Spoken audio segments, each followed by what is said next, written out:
अस्सलामुअलैकुम नाज़रीन, आऊं आहियां कमांडो कंवर ऐं अवां ॾिसी रहिया आहियो पंहिंजो पसंदीदा न्यूज़ चैनल सचाई न्यूज़। नाज़रीन, गढ़ियासीन मां सचाई न्यूज़ जे नुमाइंदे शमीर अली जमाली जी रिपोर्ट अवां सां शेयर कंदा हलूं त गढ़ियासीन शहर में दोदापुर पुलिस जी कार्रवाई। 3 क़तल केसनि में घुर्बल रूपोश जवाबदार खे गिरफ़्तार करण जी दावा। कुछ महीना अॻु हक नवाज़ संदसि भाउ ग़ुलाम मुस्तफ़ा ऐं भाणेजो कादन मुंदराणीअ जे क़त्ल में मुलविस जवाबदार नज़ीर अहमद मुंदराणीअ खे SHO दोदापुर कमरदीन तुनियूं गढ़ियासीन शहर में ड्रोड़ाए गिरफ़्तार करे वरितो।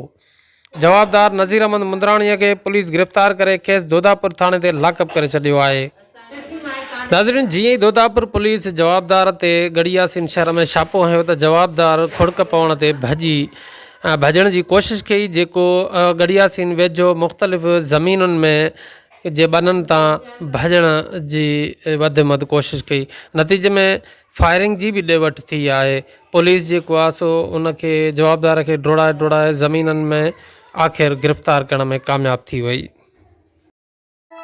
नाज़रीन, मज़ीद खबरें और अपडेट्स के लिए देखते रहिए सच्चाई न्यूज़। आप हमारी खबरें किसी भी वक्त यूट्यूब, ट्विटर और फेसबुक पेज पर सच्चाई न्यूज़ स्पेल है SACHAR स्पेस NEWS लिखने के बाद सर्च करके देख सकते हैं।